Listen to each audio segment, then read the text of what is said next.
Assalamu alaikum wa rahmatullahi wa barakatuhu. Welcome back, everyone. This is 30 juz in 30 days, inshallah. So, we are completing a summary of the Quran.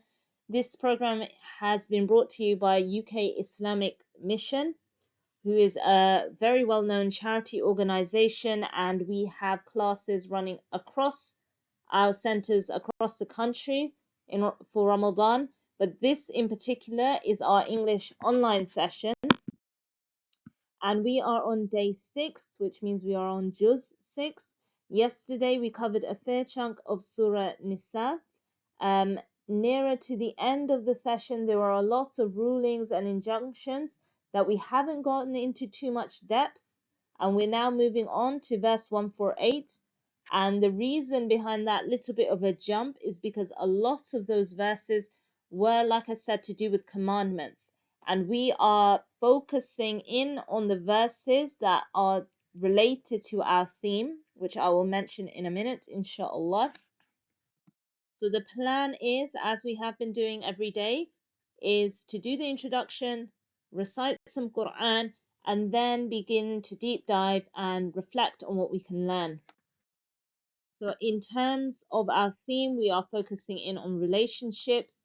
Today's session should be particularly interesting because we are really honing in on how we can build a better relationship with Allah subhanahu wa ta'ala by looking at the relationship that previous nations had with Allah, because that can really, you can learn from other people's mistakes. So inshallah, we'll get into that in a little bit.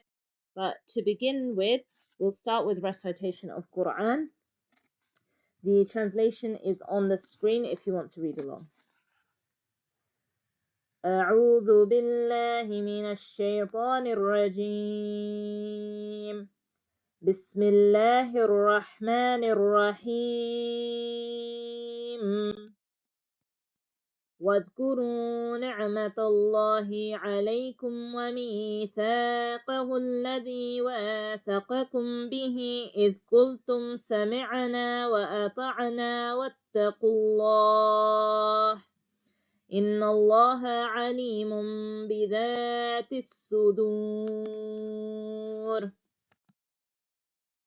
يا أيها الذين آمنوا كونوا قوامين لله شهداء بالقسط ولا يجرمنكم شنآن قوم على ألا تعدلوا اعدلوا هو أقرب للتقوى واتقوا الله إن الله خبير بما تعملون وعد الله الذين آمنوا وعملوا الصالحات لهم مغفرة وأجر عظيم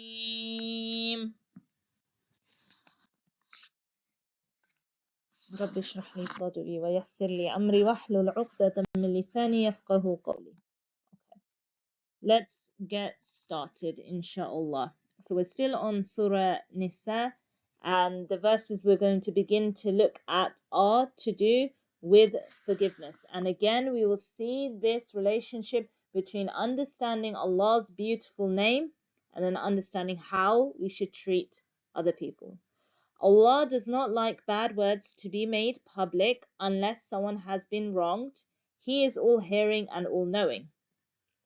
So this is to do with displaying other people's sins, talking about people's sins in a public place, that it is inappropriate and it shouldn't be done, essentially. Then it moves on. If you do good, openly or in secret, or if you pardon something bad, then Allah is most forgiving and powerful. So here we can learn a little bit of what I've called the divine principles of forgiveness. Because when we understand how Allah subhanahu wa ta'ala forgives the sins of people, it encourages us to be more forgiving. Because Allah subhanahu wa ta'ala is the creator. Allah is the most powerful. As we see in this verse, it's mentioned that Allah subhanahu wa ta'ala is the most powerful. Allah subhanahu wa ta'ala is the most able to forgive or to punish. But yet Allah subhanahu wa ta'ala in this verse mentions forgiveness. Why? Because if Allah subhanahu wa ta'ala, who is the most deserving of worship and the most deserving of us to display the best of behaviors towards, if we fall short and humanity falls short every single day, and Allah subhanahu wa ta'ala forgives people every single day, the act of overlooking a shortcoming is something good. And if Allah subhanahu wa ta'ala is able to forgive others, then we too should be forgiving others. We should strive to also have that level within us to be able to overlook what other people do. Because if Allah subhanahu wa ta'ala is the most deserving of people being good towards and people fall short and Allah forgives them, then who are we? Who are we, sisters, in comparison? So we shouldn't hold ourselves up on this huge pedestal such that every little slight that another person does, we aren't able to forgive. Okay, inshallah. So we'll move on from that. And then we come to verse 150, 151. So as you can see, there's a little bit of a theme running through. Allah subhanahu wa ta'ala talks about forgiveness in two separate verses, and then we come to something a little bit to do with interfaith, a little bit to do about finding the middle way, compromise, these sorts of things. As for those who ignore Allah and His messengers and want to make distinction between them, saying, we believe in some but not in others. Okay, seeking a middle way, they really are disbelievers. So this is talking about sort of the Christians, for the people at the time of the Prophet ﷺ, who would accept some of the prophets, but obviously they did not accept that the Prophet ﷺ was the final prophet. Allah has taught us in this verse that sometimes people are seeking a middle way, but they really are disbelievers. Sometimes people can purport to be seeking a middle way, that we will do a little bit of this and a little bit of that, and I'm a balanced and I'm a moderate and I'm a moderate Muslim. I take a bit of this, I take a little bit of that. I'm trying to find a middle path that is not extreme. That is not necessarily true every time, and this is something, sisters, we need to reflect on within ourselves. Because if we look at society as it is, everyone you speak to will say that I'm moderate. I've got a middle way, I've got a middle path. But yet everyone is doing something a little bit different. So we all can't be moderate. Do you see what I mean? Some of us may have fallen into this because of the way that Shaitan whispers that actually we're not being moderate in the sense that we are taking all the rulings and applying them in a fair way. What's actually happening is we're taking a little bit of this. Allah subhanahu wa ta'ala says to be kind and to be just and to be honest. So I will take that. But Allah subhanahu wa ta'ala also says to enjoin the good and forbid the evil. But that's difficult, so I won't be taking that bit. Or Allah subhanahu wa ta'ala also says to pray or to cover yourself with an outer garment when you go out. And Allah subhanahu wa ta'ala's rulings are this and this and this. But those ones are hard, so I won't be doing that. I'm in the middle. That's not necessarily being in the middle, because this is a criticism that Allah subhanahu wa ta'ala had of the Christians. And so when I say the nuances of interfaith work, it teaches us really that one of the issues that we might have when we are speaking to people of different faiths, particularly the Christians and people of other religions, is that this mindset of I'm a good person and therefore that's enough. I am good to people, I'm generally good, and therefore that's enough. I don't need to convert, I don't need to become Muslim. And Allah subhanahu wa ta'ala is teaching us in this verse that actually you have to accept all the messengers.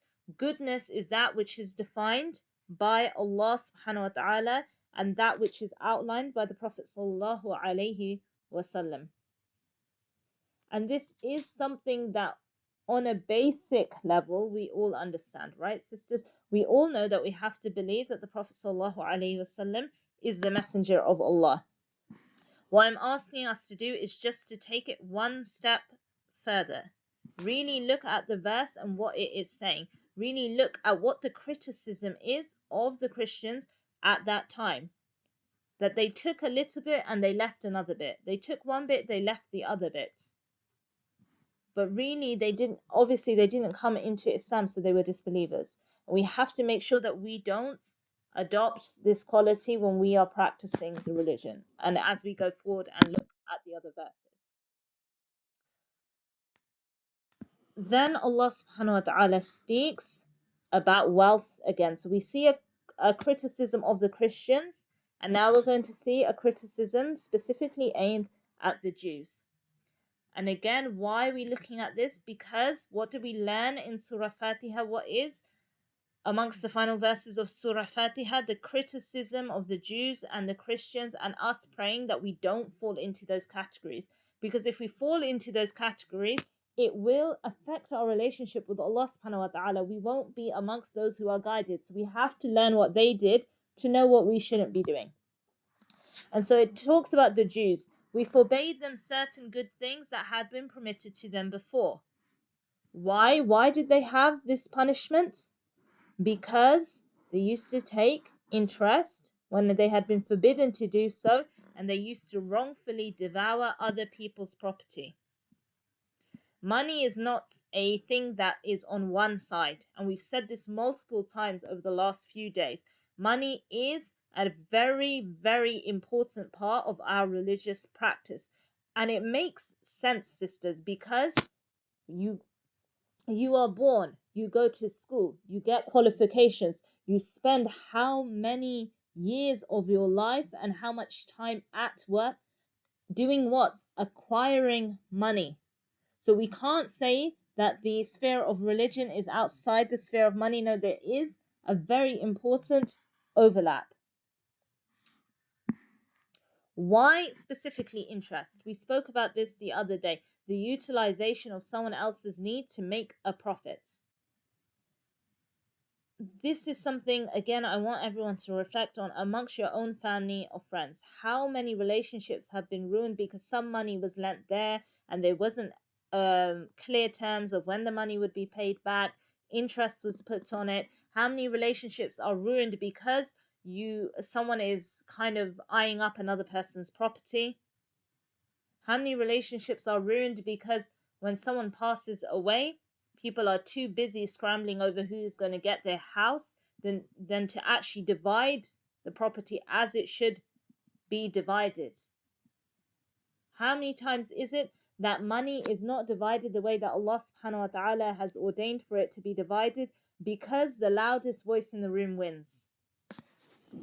Money is very intertwined with our Islam.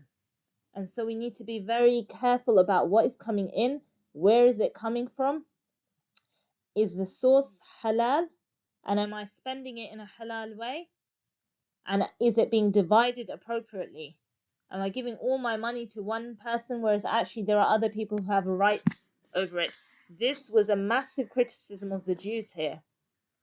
And we know how severe the punishment was for the Jewish nation at the time. And the criticism is directly linked towards the way they dealt with money. And again, if we jump forward a few verses to 146, we see it's again to do with money. The ruling of inheritance comes. I've popped it on the screen. Essentially, it explains how the inheritance should be divided. If a man leaves a sister, she is entitled to a half. If she has no children, her brother is her sole heir. If there are two sisters, and it goes on and it explains essentially how the inheritance should be divided. And it ends with what? It ends with Allah has full knowledge of everything. Allah knows who is entitled to what. Allah has full knowledge of who is most in need, and maybe they're getting a smaller share, but Allah knows that already. Allah has full knowledge. He knows our nature, And the reason why I mention this specifically is the ruling of inheritance is something that some people struggle to make peace with because of how much a man gets and how much a woman gets. But the thing we have to remind ourselves, if we are struggling with our relationships with other people, if we are looking at, for example, the opposite gender and thinking, why do you get this? Why this? Why that? We need to take a step back and remember our relationship with Allah subhanahu wa ta'ala. If we remember that Allah knows everything and that these are His commandments, then we can start making peace with things. Because Allah knows our nature, our biology. Allah knows the deepest parts of ourselves. So Allah knows, and therefore His rulings are perfect. Because there's a beautiful progression in this verse. Because having an understanding of the distributions of responsibilities and rights is so important to being able to submit to it. And in particularly inheritance, this is a unique issue in that it causes a lot of trouble for our elders and for our youth.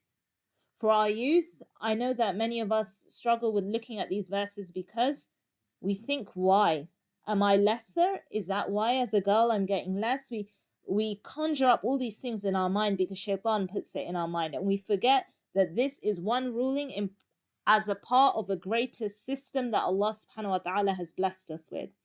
And for our older generation, they might not have a visceral response and think, why is it like this? And start thinking about sexism and all of these kinds of things. But our older generation sometimes has difficulty implementing the rulings the way that they are, because they think so and so should get a bit of this and so should get a bit of that. Inheritance is one of those rulings that really humbles a person, because here is this wealth, and you have to accept that all wealth is from Allah subhanahu wa ta'ala, and you have to just do as you're told and divide. That is what submission is. I want to move on and really ask the question of everyone here. What does competent mean? What does competent mean in just general everyday terms? Competent essentially means that you have what's needed in you to be able to take part in a task. Like you have the ability, maybe you need to have knowledge, you need to have the skill to be able to do something. Allah subhanahu wa ta'ala in the next few verses alludes to this concept, and it really teaches us something important in terms of our relationships with other human beings. In verse 165 and 166, they were messengers bearing good news and warning, so that mankind would have no excuse before Allah. Once the messengers had been sent, Allah is almighty and all-wise. But Allah Himself bears witness to what He has sent down to you. He has sent down it with His full knowledge. The angels too bear witness, though Allah is sufficient as a witness. What has this got to do with competence? It has got everything to do with competence, sisters, because it's talking about the revelation and how it came down as good news and a warning, and that how it came down through the messengers, and through the messengers it went to mankind, and that Allah is a witness over all of this. These two verses, they represent the changing over of divine responsibility. The responsibility went from the Jews to the Muslims. There were some verses before this that referenced the different prophets and how each of those prophets were ideal for their nations. But mainly when we focus on this verse, it represents the changing over of responsibilities.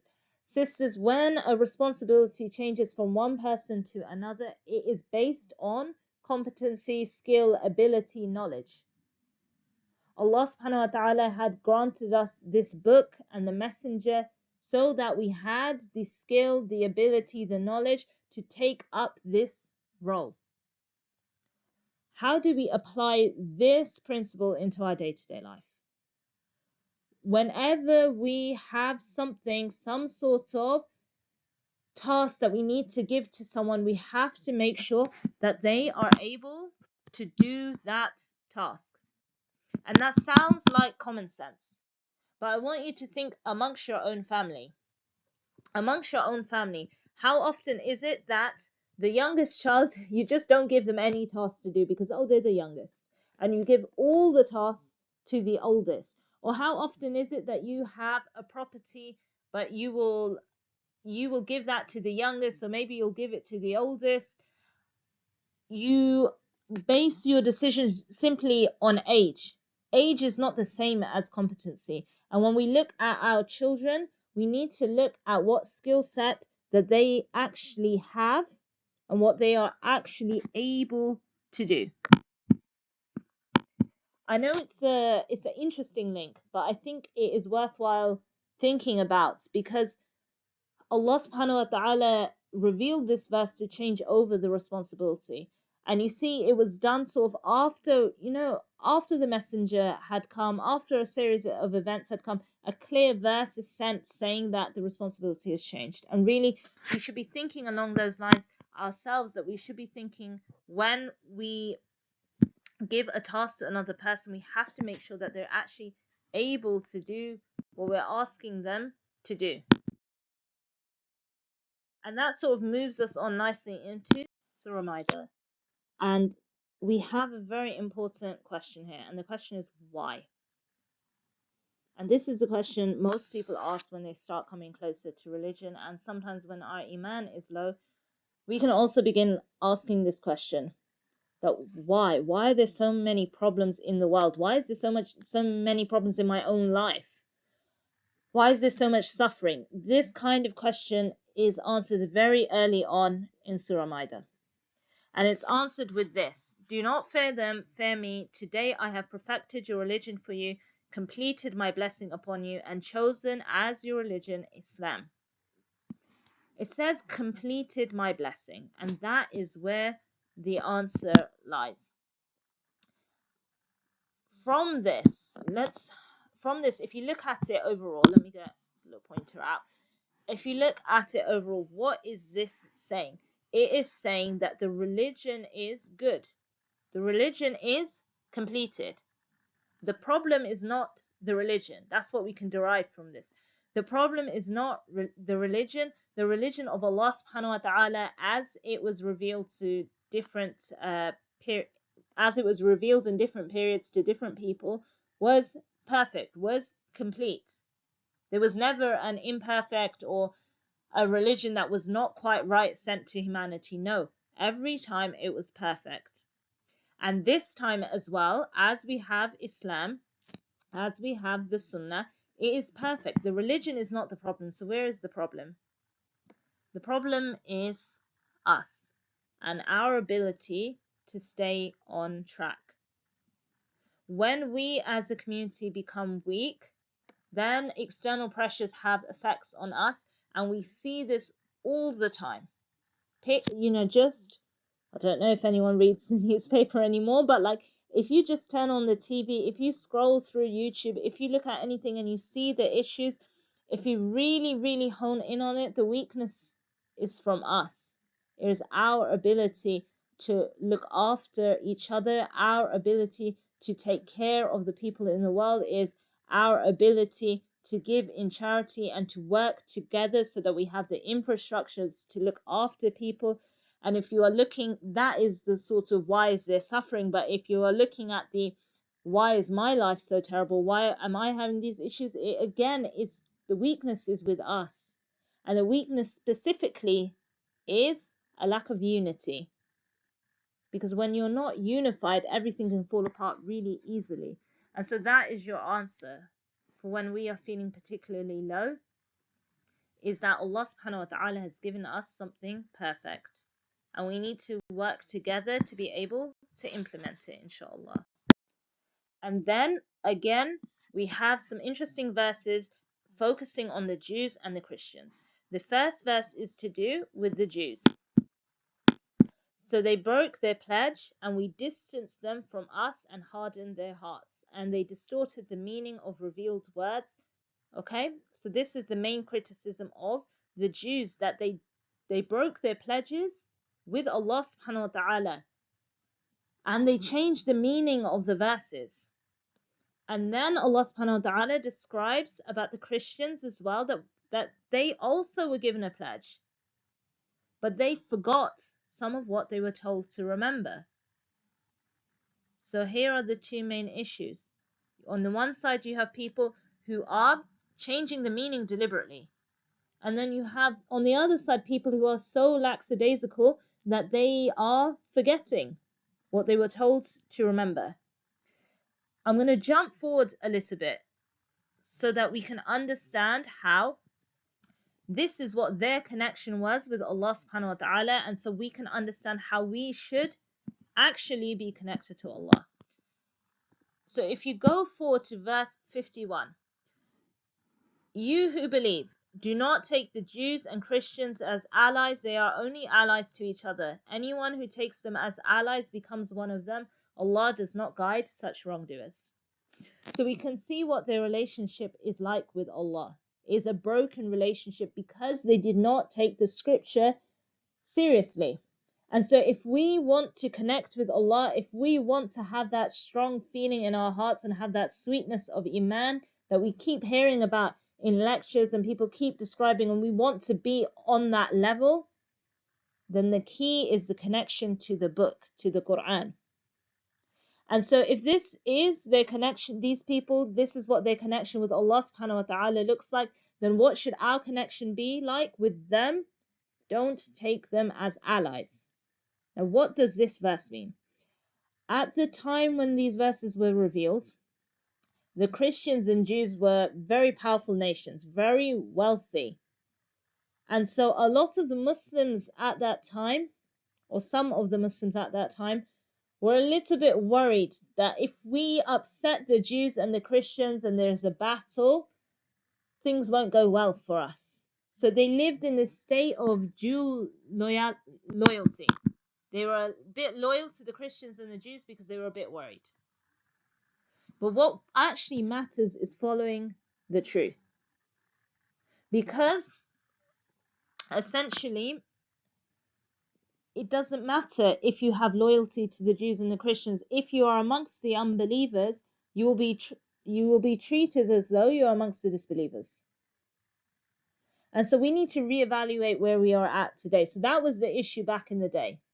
They thought the Jews and the Christians are a powerful nation. If we stick a little bit with them, we'll be okay. But Allah subhanahu wa ta'ala then told us in this verse that if you become allies with them, you are one of them. And so where are we at today? Do we follow Islam in the overall, but in the small matters we will soften the edges a little bit, just so that we can fit in? Do we, we will fast at work because obviously fasting is fard, so that's fine. But then there are other things that are a little bit trickier. So I'll go to the office party. I might not cover properly. If I am wearing hijab, I'll wear a little bit of makeup so I look professional, and I'll free mix where necessary, and a little bit of this, a little bit of that. And I don't want this all to sound very negative and as criticism, because actually I also live in the real world with everyone else, and I know that these things are difficult. And I want to bring up these verses as a motivation so that we realize that these little things are not little things. They are big things, and we need to stop turning a blind eye to them and actually work on improving ourselves and improving our situation. And if you jump forward again, so this is all focused on the Jews and the Christians, to verse 57, you who believe, do not take as allies. Again, Allah subhanahu wa ta'ala is talking about allies, because you become whoever you align with. Do not take as allies those who ridicule your religion and make fun of it, whether people who are given the scripture before you or disbelievers, and be mindful of God if you are true believers. Again, just another point, things that we might think are small are actually big. What do we do and what do we say when people are joking about the religion? And I'm not talking on a mass political scale. I'm talking about when we're on the bus speaking to someone, they might say something. When we're at work, our co-workers might say something. What do we do in those situations?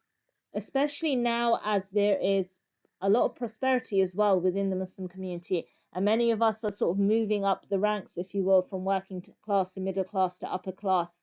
And as you go up that class system, you'll notice that actually people are more open with regards to ridiculing the religion. Are we seeking their approval? Do we try to seek their approval rather than correcting them, rather than telling them what they're saying is inappropriate? Like I said, sisters, I'm mentioning these things because it's very easy to convince ourselves that they are small, but they are actually big. May Allah subhanahu wa ta'ala make it easy for us to rectify whatever we see of evil and to enjoy what is good. Ameen. Okay, and then comes a very famous verse to do with murder. Essentially, it says if someone kills one person, it is as though he has killed all of mankind.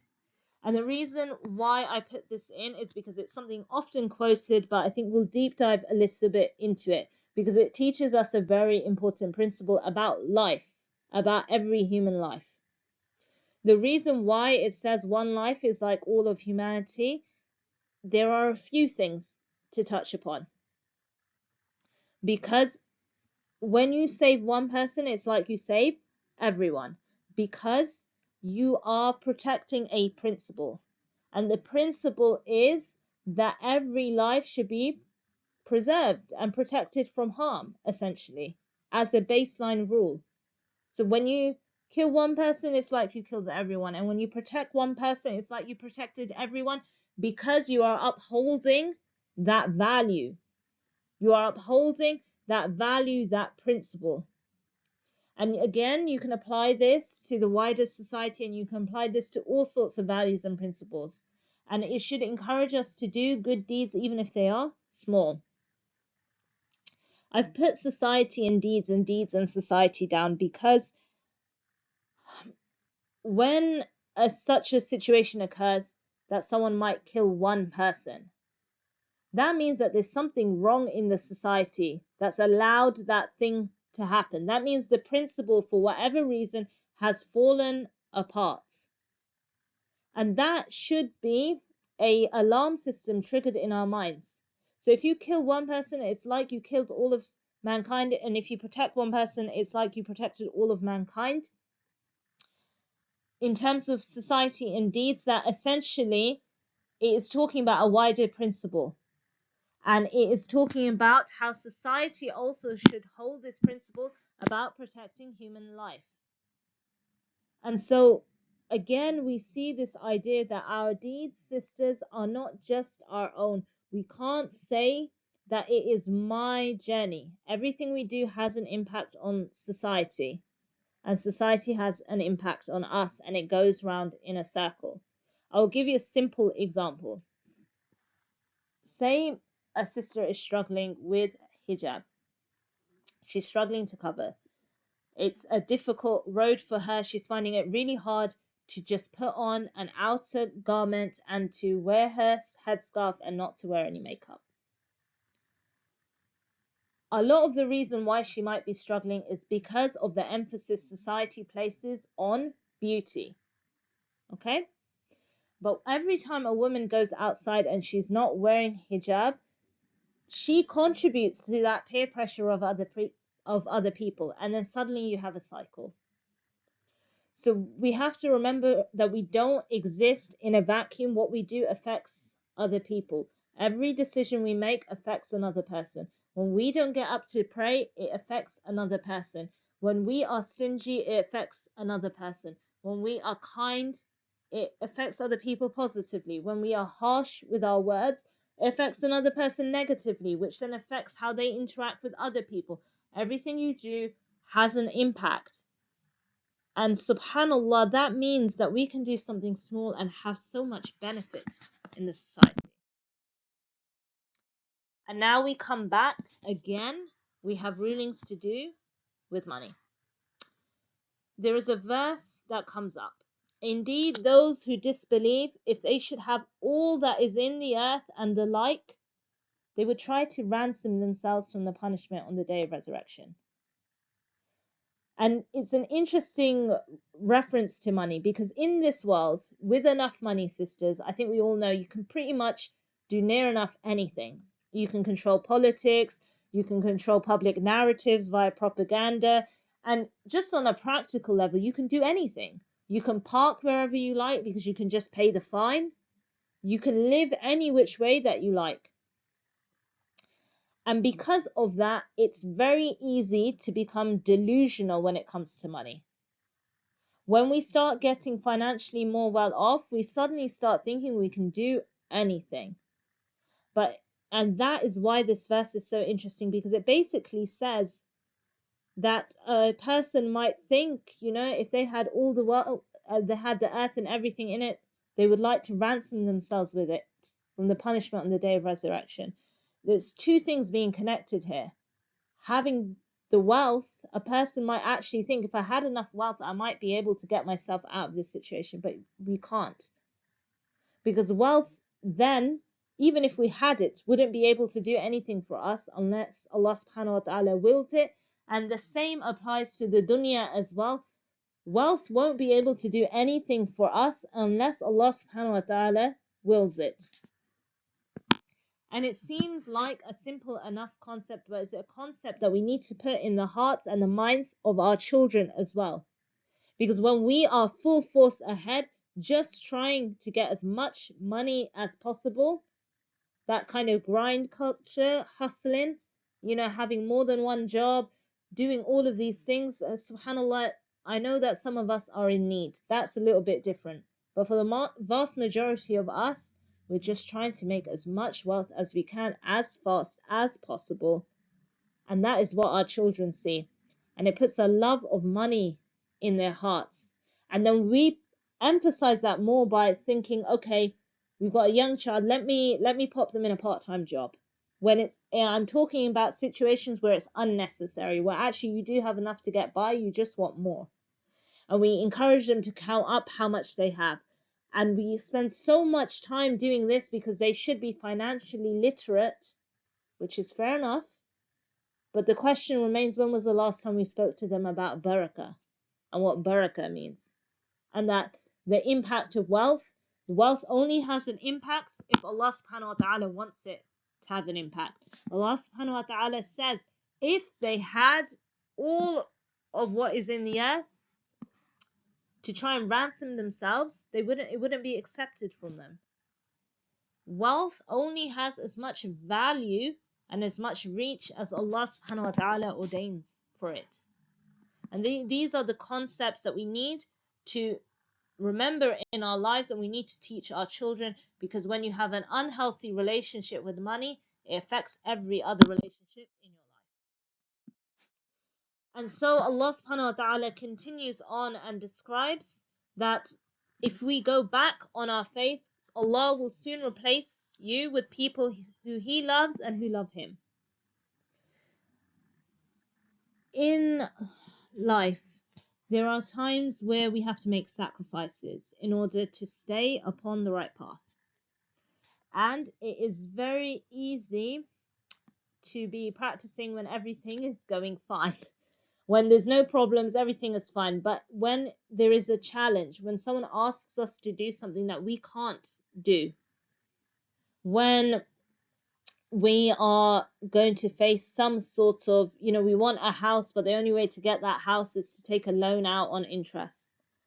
When there's something we want to do, we can't do, and we are bound by the limits of Allah subhanahu wa ta'ala. And when we are pressured by other people in particular, when we are worried, what would they say? What would they think?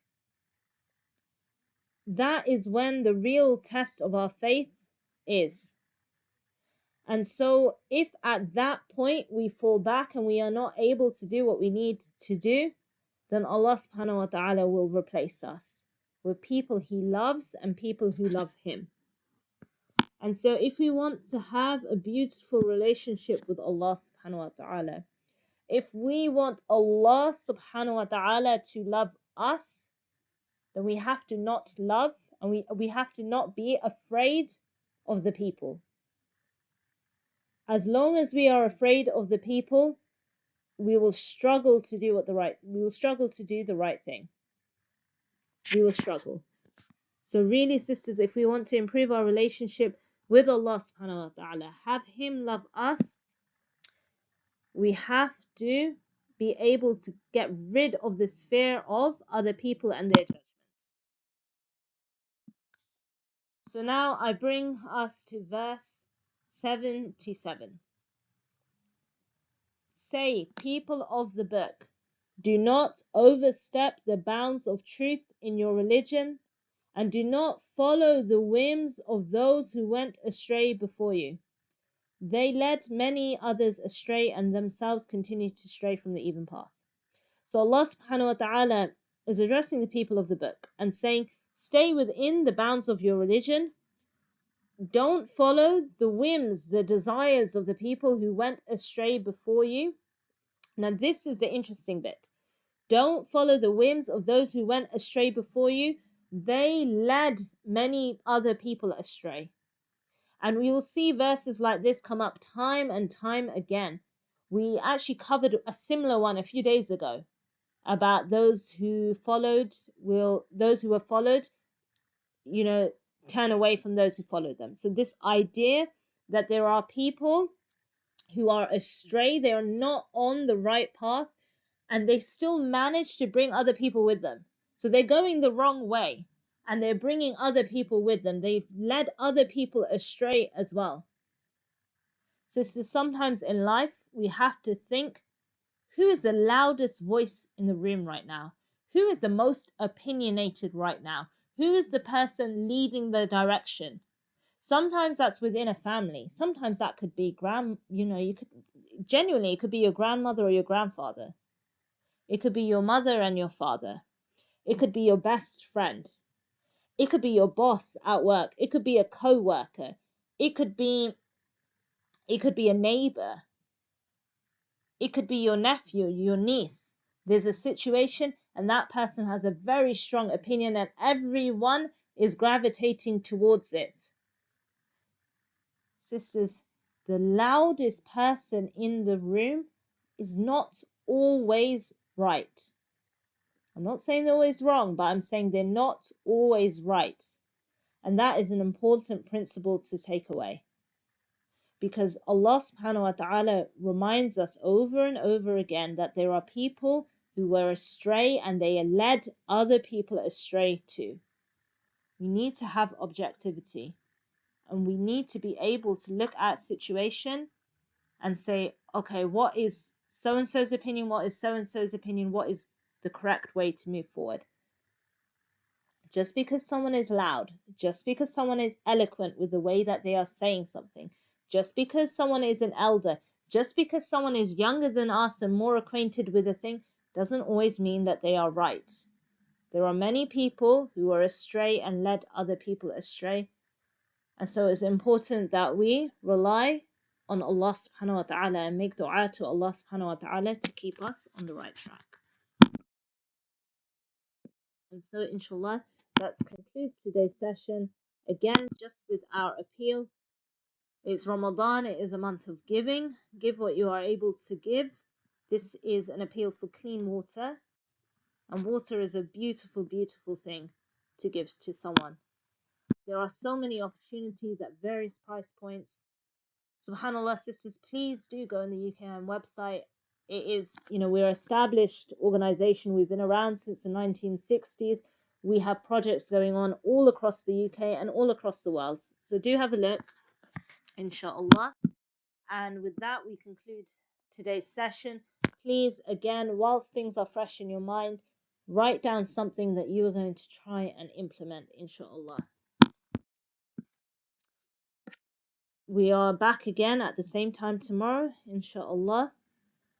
نشهد أن لا إله إلا أنت نستغفرك ونتوب إليك بسم الله الرحمن الرحيم والعصر إن الإنسان لفي خسر إلا الذين آمنوا وعملوا الصالحات وتواصوا بالحق وتواصوا بالصبر. السلام عليكم ورحمة الله وبركاته.